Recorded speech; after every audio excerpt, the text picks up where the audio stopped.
Outro plano econômico que tentou acabar com a inflação foi lançado pelo presidente Fernando Collor de Mello assim que ele assumiu o governo, em 1990. Desta vez, a participação popular não foi tão grande. Afinal, a população já estava desconfiada de tantos planos.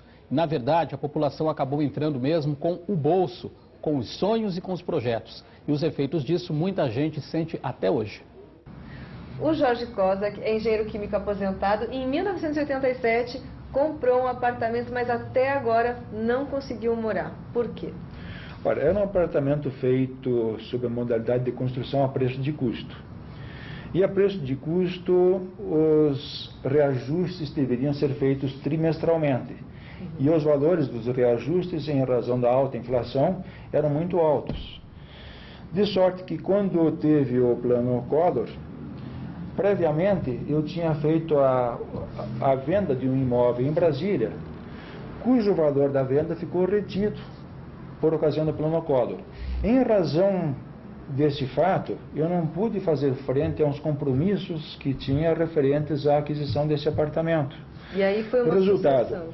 Houve uma sucessão de fatos, de erros de interpretação, porque quer empresários, quer construtores, eles desconheciam, digamos, em grande parte, a regulamentação referente à liberação desse dinheiro. E no meu caso específico, muito embora a construtora pudesse fazer a liberação conforme estabelecido em portaria própria do Banco Central e conforme estivesse regulamentado, ela disse que eu desconhecia o fato que eu mesmo deveria fazer digamos, a liberação, quando esse não foi correto. Aí ficou nesse impasse? Ficou nesse impasse, a construtora entregou o prédio, eu não recebi até agora, existem várias ações em razão deste fato, que a origem foi o plano econômico, desconhecido pela construtora, e até hoje, passados mais de 20 anos, eu continuo morando pagando aluguel. Nunca pude dar uma residência para a família. Mas continua batalhando? Continuo batalhando, são várias ações que têm em juízo nesse assunto, inclusive o objeto, digamos, da ação está para a leilão, para ter uma ideia. É muito triste, né? Conversei com esse senhor, até hoje ele não pôde dar uma moradia. Você veja como os planos econômicos, a economia mexe com o orgulho da pessoa, quer dizer, com a vida da pessoa. Exatamente, esse foi o pior plano de todos. Plano Collor. Plano Collor, porque ele simplesmente entrou na vida lá do Jorge e pegou o dinheiro que ele tinha poupado na venda do imóvel e prendeu no banco. E fez isso com milhões de brasileiros. E alterou a vida de certas pessoas para sempre. Né? Destruiu planos para sempre, matou pessoas. Pessoas morreram por causa desse plano, ou por infarto, ou por outras coisas, né? Foi um plano realmente desastroso. 3 meses depois a inflação estava em 2 dígitos.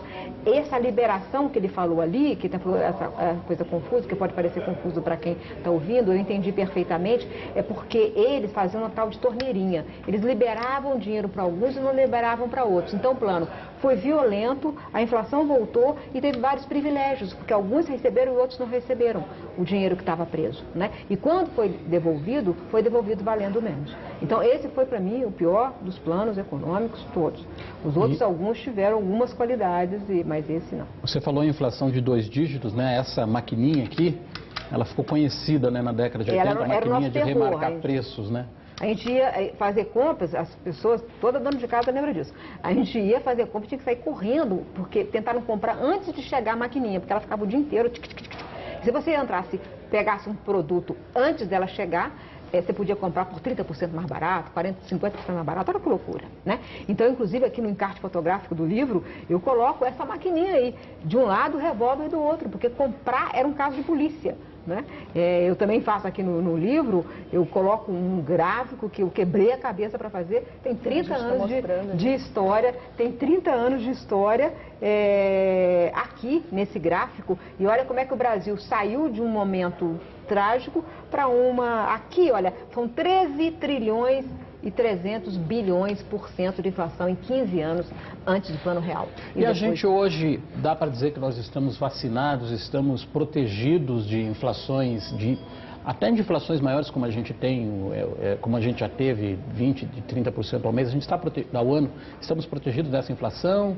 Você acha que a gente vai... Eu confio no povo brasileiro, não necessariamente nos governos. Eu acho que o povo brasileiro que viveu isso, que sabe, que contou para os seus filhos, que contou para os seus netos, vai resistir toda vez que a inflação começar a subir. Vai mandar um recado para o governo que tiver no poder que não aceita. Miriam, então, onde que o cidadão deve abrir o olho? Onde que ele deve ficar atento?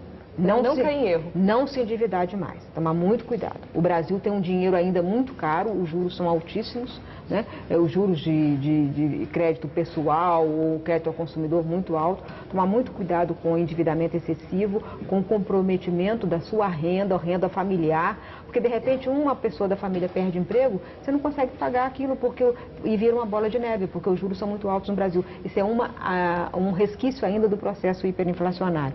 Então, tomar muito cuidado com excesso de endividamento, viver sempre com as finanças controladas. Esse é um conselho importante. Porque o real trouxe essa possibilidade, né, do endividamento, de você conseguir programar, planejar, você ter dívidas, na verdade, né? E isso não é ruim, isso é bom. A economia tem que ter crédito. O cuidado que as pessoas têm é de não se endividarem excessivamente, porque isso gera crise. Gera crise no Brasil, gerou a crise dos Estados Unidos, do mercado imobiliário, gera crise na Europa. Então, todo cuidado com a dívida, principalmente porque no Brasil a dívida é muito cara. Então, esse foi ao fazer esse livro, eu conversei com muita gente, eu li muito jornal velho, eu passei pela história toda. E eu terminei o livro muito orgulhosa do povo brasileiro, achando que ele é muito sábio, ele comandou esse processo, ele foi nessa direção, ele foi persistente e ele fez essa longa travessia. Então ele pode fazer longas travessias depois. Você vai lançar esse livro em outras cidades, mas hoje o lançamento é em Curitiba, né? É, exatamente, ele é em Curitiba, eu lancei em Rio, São Paulo, Brasília, aí vim para Curitiba, é a 4ª cidade. Ele está na lista dos mais vendidos, o que foi uma surpresa para mim, por causa é um livro de economia, achei que não ia gostar, mas eu escrevi como jornalista, contando de um jeito que os jornalistas contam. Vai ser lançado hoje nas livrarias Curitiba, do Shopping Palladium, 7h30, entrada franca e com debate comigo. Vão lá conversar comigo sobre o livro, vão lá falar sobre essas histórias todas que nós vivemos e a gente venceu no final. Tá certo, obrigada pela sua participação no Paraná TV. Eu que agradeço. Muito obrigado, Miriam. Obrigada, Eliane.